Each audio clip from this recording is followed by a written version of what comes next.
देखो, हवा तो अभी तक तो लग रहा है कि मोदी जी दोबारा आएंगे और बीजेपी दोबारा आएगी। जो इंडिया या जो दूसरा महागठबंधन है उसके अंदर क्लैरिटी अभी तक समझ में नहीं आई। अगर हम दूसरा ऑप्शन देखें भी तो वहाँ पे पीएम कौन बनेगा, कौन किस क्षेत्र से चुनाव लड़ेगा। जैसे हम अगर दिल्ली की बात करें तो दिल्ली में 7 सीटें हैं। अब 7 सीटों पे कांग्रेस खड़ी होगी, आम आदमी खड़ी होगी या कोई तीसरी पार्टी खड़ी होगी। तो अभी तक ऐसा कुछ समझ में नहीं आया। तो जहाँ पे बहुत ज़्यादा कन्फ्यूज़न होता है तो वहाँ पे कम से कम हमारे सामने एक पार्टी तो नज़र आ रही है जो पूरे देश में चुनाव लड़ रही है और पिछले 2 जो भी सत्र हुए हैं अच्छा काम किया। तो उन बच्चों के साथ जो पहलवान हैं उनके सामने बैठ के सरकार की या स्पोर्ट्स मिनिस्ट्री से बैठना चाहिए, अनुराग ठाकुर या कोई भी जो सीनियर है वो जाके उनसे बात करें और उनको समझाएं कि कहाँ गलत है कहाँ सही है। कोई संवाद ही नहीं है। पहलवानों से इंटरेक्ट नहीं, संपर्क नहीं किया गया, उनके देखो अगर कुछ नहीं लिया गया। आप देखो अगर कहीं पे आपको कोई न्यूज़ ऐसी मिल रही है तो मुझे तो नहीं मिली। अपने पैर पे कुल्हाड़ी मार रहे हो, अपने पैर पे कुल्हाड़ी मार रहे हो। जाना चाहिए, बिल्कुल जाना चाहिए। मतलब आप तो एकदम स्ट्रेट अवे आपने तो बिल्कुल हिंदू विरोधी बना दिया ना हिसाब किताब। भैया आप हिंदुओं की फेवर में ही नहीं हो, आपने तो बिल्कुल साबित कर दिया इस चीज़ को। भाई हिंदुओं के सेंटिमेंट्स तो आपने बिगाड़ ही दिए ना, कांग्रेस ना जान। और हर चीज़ में उन्होंने अड़ंगा अड़ाया। 12 जो वकील कोर्ट के अंदर खड़े करे हैं कि वहाँ पे राम नाम की कोई चीज़ ही नहीं थी। तो वो तो भाई उसके पीछे एक सबसे बड़ा रीज़न ये था मना करने का कि ये जब राम मंदिर बाबरी मस्जिद 1982 के अंदर 90s में जब हुआ तो उस वक्त ये लोग खुद अपोजिशन मतलब अपोजिट थे कि राम मंदिर नहीं बने। तो आज अगर राम मंदिर बन गया और ये जाएंगे तो फिर वही बात है कि लोग कहेंगे 25 साल पहले तो आप इसके लिए अगेंस्ट खड़े हो गए थे, आपने कोर्ट के अंदर वकील खड़े कर दिए और आज जब मंदिर बन गया तो आप वहाँ जाके हाथ जोड़ रहे हो। शर्मिंदा होने की वजह से नहीं जा रहे हैं, शर्मिंदा होना पड़ेगा। हाँ वही है, शर्मिंदा ही है। या अगर हिंदी भाषा बोले तो थूक के चाटने वाली बात आ गई है। तो 24 में कौन बनेगा पीएम? नरेंद्र मोदी। नरेंद्र मोदी क्यों बनना चाहिए, वही है अभी तो, देखना ही है। उनके अलावा तो और कोई दिख नहीं रहा। वो जो गठबंधन बना इंडिया वाला वो मैं भी नॉट उनमें अभी तो क्लैरिटी नहीं है कौन बनेगा। अभी उसमें नहीं है कोई चेहरा अभी तो कोई दिख नहीं रहा ना कौन बनेगा। इतने सारे लोग हैं, कौन बनेगा पता ही नहीं। यात्रा ठीक है, वो निकाल रहे हैं, पहले भी निकाली थी अब भी निकाल रहे हैं। मे भी कुछ फर्क पड़ जाए उससे। केजरीवाल जी को 18 तारीख को ईडी ने बुलाया है, इस बार जाएंगे क्या केजरीवाल? नहीं जाएंगे, नहीं जाएंगे, पकड़िए। हाँ नहीं जाएंगे। किस बात का डर है उनको? नहीं डर नहीं है। देखो अब ये एक अलग मुद्दा खड़ा हो जाता है कि अभी बड़ी सिंपल सी बात है, मतलब जितने भी अपोजिशन के बड़े लीडर या छोटे लीडर हैं ईडी का संबंध उनको ही जा रहा है। मतलब बीजेपी सरकार ये कहना चाहती है कि उनके पूरे सारे के सारे नेता जो है वो साफ़ सुथरे हैं। इसका जवाब आपको खुद सोचना है। दिल्ली में केजरीवाल साहब अपनी बात करते हैं, साउथ में स्टालिन जी अपनी बात करते हैं, यूपी के अंदर अखिलेश जी अपनी बात करते हैं।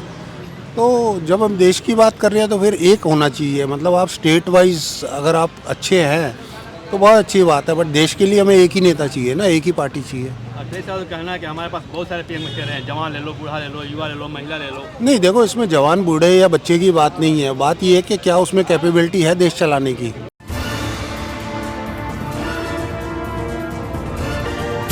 चुनाव होने जा रहा है जी, ऐसे में क्या लगता है किसके पक्ष में हवा चल रही है? देखो हवा तो अभी तक तो लग रहा है कि मोदी जी दोबारा आएंगे और बीजेपी दोबारा आएगी। जो इंडिया या जो दूसरा महागठबंधन है उसके अंदर क्लैरिटी अभी तक समझ में नहीं आई। अगर हम दूसरा ऑप्शन देखें भी तो वहाँ पे पीएम कौन बनेगा, कौन किस क्षेत्र से चुनाव लड़ेगा। जैसे हम अगर दिल्ली की बात करें तो दिल्ली में 7 सीटें हैं। अब 7 सीटों पे कांग्रेस खड़ी होगी, आम आदमी खड़ी होगी या कोई तीसरी पार्टी खड़ी होगी।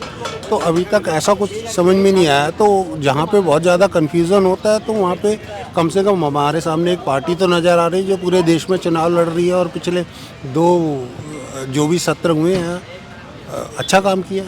यानी आप चेहरे की बात करें कि इंडिया जो गठबंधन बना है उसमें चेहरा नहीं है। वहाँ पे सब हर एक जो स्टेट है उसका अपना ही चेहरा है। ममता जी अपनी बात करती हैं, राहुल गांधी जी किसकी बात करते हैं पता नहीं। दिल्ली में केजरीवाल साहब अपनी बात करते हैं, साउथ में स्टालिन जी अपनी बात करते हैं, यूपी के अंदर अखिलेश जी अपनी बात करते हैं।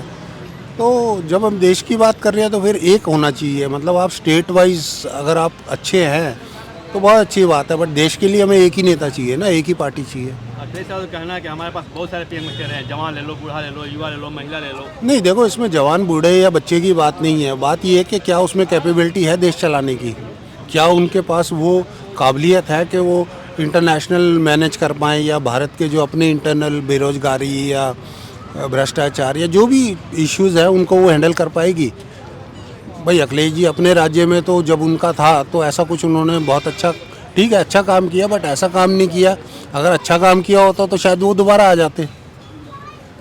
विपक्ष का यही आरोप है कि महंगाई बेरोजगारी मोदी जी, विपक्ष का आरोप है कि महंगाई बेरोजगारी मोदी जी ने खूब दिए थे।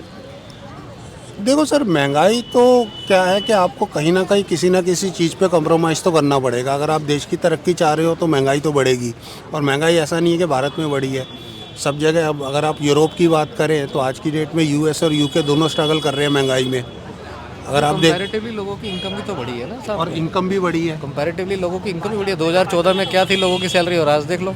उसी लेवल के ऊपर महंगाई का मुद्दा तो हमेशा ही रहा है। तो महंगाई का मुद्दा तो जो है आज से 40 साल पहले था, तब भी था, आज भी है। हाँ, रोजगार एक ऐसी चीज़ है जिस पे हाँ हमें लगता है कि कुछ और काम अच्छा हो सकता था जो शायद नहीं हुआ।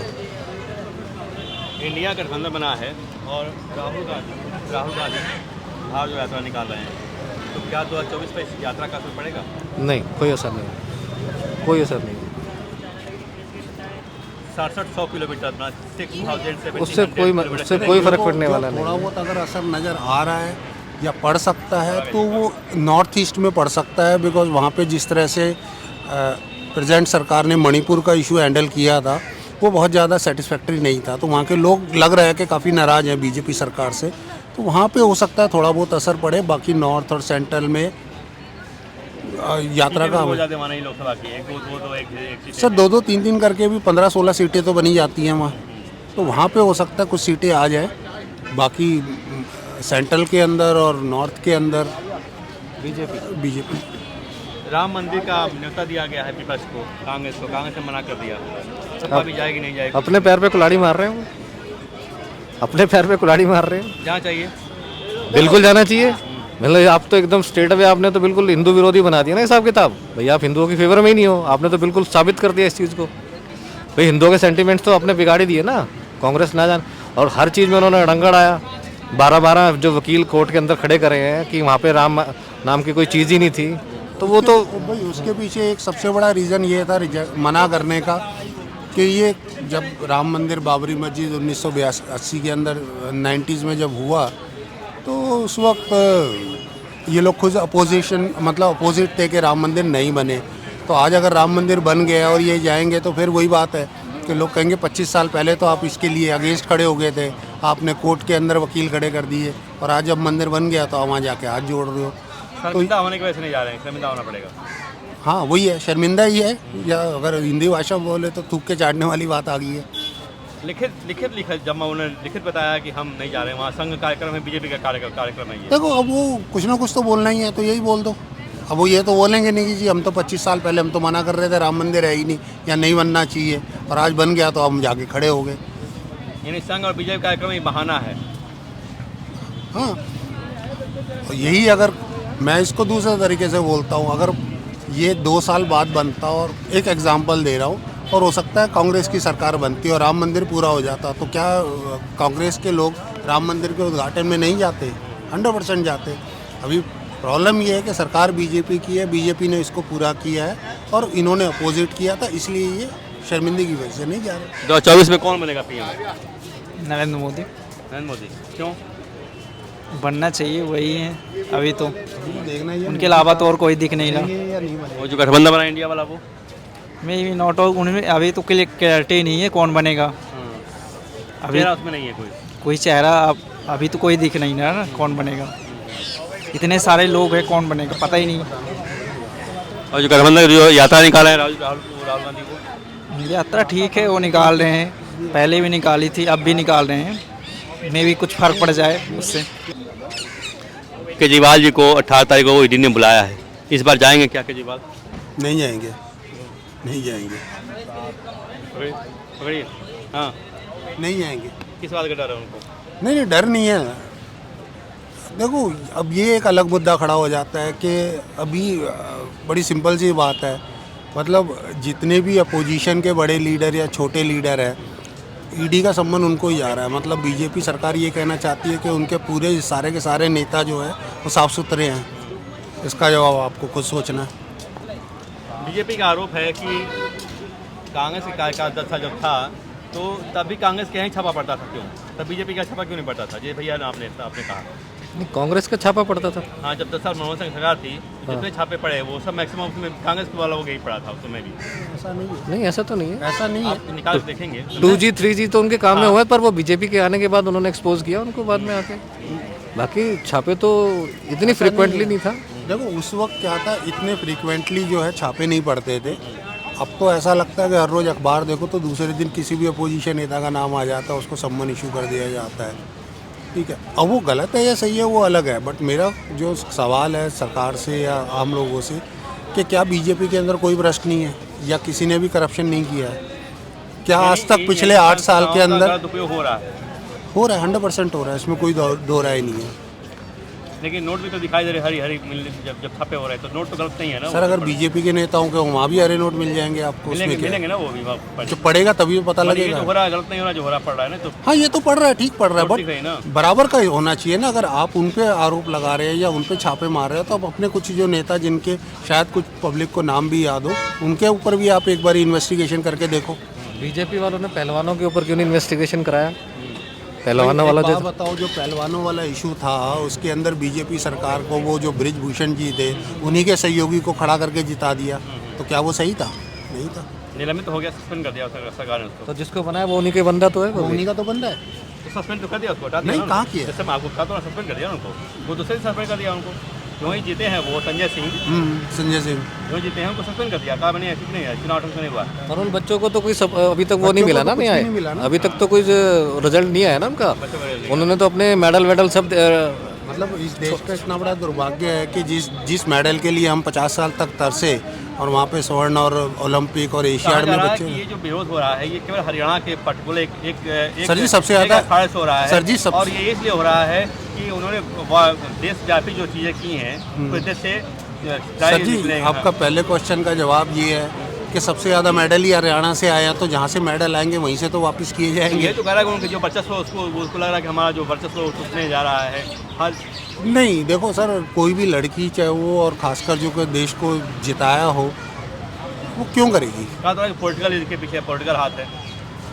तो ये इस बात को बताया जाए ना कि कौन सी पॉलिटिकल पार्टी उसको कर रही है। कांग्रेस डिपेंडेंट होता है। नहीं ऐसा तो कुछ नहीं ऐसा तो उन्होंने तो जब वो दिल्ली में जंतर मंतर पे बैठे थे तो उस वक्त तो उन्होंने आके उन बच्चों को सपोर्ट किया था। वो भी एक ही अखाड़े के जो पहलवान हैं। तो देखो वो एक अखाड़ा है, दो क्या है कि मैं कहता हूँ गलत हुआ, छेड़छाड़ किया, चाहे किसी ने रेप का आरोप नहीं लगाया उसमें। नहीं देखो आरोप लगा या नहीं लगा वो अभी तक किसी ने सिद्ध नहीं किया है।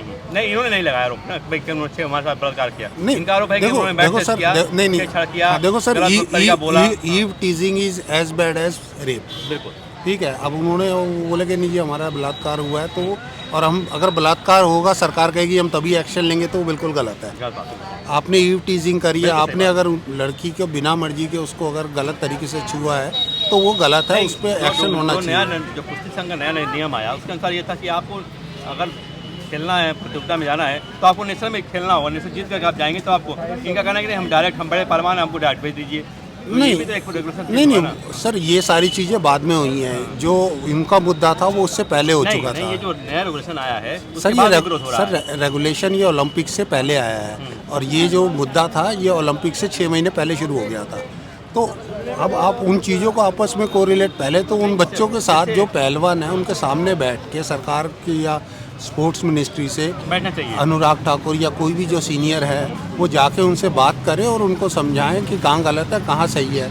कोई संवाद ही नहीं है। पहलवानों से इंटरेक्ट नहीं, संपर्क नहीं किया गया, उनके देखो अगर कुछ नहीं लिया गया। आप देखो अगर कहीं पे आपको कोई न्यूज़ ऐसी मिल रही है तो मुझे तो नहीं मिली। नहीं हम तो सुन रहे हैं उसके अनुसार इसके पीछे पॉलिटिकल हाथ है। दीपेंद्र हुड्डा चाहते हैं हम कुश्ती संघ के अध्यक्ष बन जाएं और एक ही अखाड़े के पहलवान इस विरोध में है। सर देखो फिर उनका कहना है कि जैसे एक मामला आया था, पहलवान था यूपी का एक, उसके खाने में विजेंद्र यादव ने कुछ मिला दिया ताकि डोपिंग में आ गया, वो ये पूरा खुला हुआ है, इसमें कोई दो राय नहीं है, इसमें कहीं बीजेपी कांग्रेस की बात नहीं है। तो जब जैसे इस तरह की बात हो रही है हरियाणा के जो कुछ खास पहलवान का घराना है अखाड़े का, तो ये तो गंदा बात है ना भाई। सर जी फिर वही बात आती है ना, आप मेरे को बताओ पहलवानी के अंदर हरियाणा के अलावा कौन से प्रदेश से कौन से पहलवान ने एशिया या ओलंपिक में पदक जीता है? भाई आप जब अवसर तो होता नहीं तो वर्चस्व तो आपका कहना भी है इनको देना ही नहीं, ये तो अब इसी का तो विरोध हो रहा है कि आपने कहा नहीं ये कोई पॉलिटिकल नहीं, वो नहीं है। ऐसा कि है कि कांग्रेस ने इसको करवा दिया, ऐसा कोई नहीं। प्रूफ क्या है उसका? ऐसा कोई प्रूफ नहीं है, आपके कहने से ऐसा कुछ नहीं है। किसी के और वो बच्चे भी कोई वो इतने कोई समझदार, हैंडल नहीं किया ठीक से। बल्कि मोदी जी को बीच में आके उनको इंटरवेंशन करना चाहिए था उनके भी। वैसे तो मोदी जी हर जगह पहुंच जाते हैं, तो उन बच्चों को क्यों नहीं गए लेके? जब मेडल जीत के जब खेलने जा रहे थे तब उनसे मिले, जब वो जीत के आए तब मिले उनसे। तब जब बच्चे वो वहाँ पे बैठे हैं धरने के ऊपर जंतर मंतर पे, तो उनको आके मिलना चाहिए था ना उनको। मतलब आप मोदी सरकार ने इसको ठीक से हैंडल नहीं किया। आप एक बात बताओ, जो वो एक महीना यहाँ पे जंतर मंतर बैठे थे, कौन सा बीजेपी का नेता जाके उनसे मिला? कोई नहीं मिला। क्यों नहीं मिला? अनुराग बुलाए थे अपने यहाँ, उसके बाद मिलाया, रात बात पूछी हमने। लेकिन अनुराग जी ने जो बोला वो अपनी बात पे ही उन्होंने बोला था कि जब नेक्स्ट चुनाव होगा तो ये मिश्रा जी और इनके सहयोगी नहीं खड़े होंगे, लेकिन खड़े हुए। तो अनुराग जी अपनी बात पे ही नहीं टिके। सस्पेंड कर दिया उन्होंने उसको। सर बाद में किया ना, खड़ा ही क्यों होने दिया? अच्छा,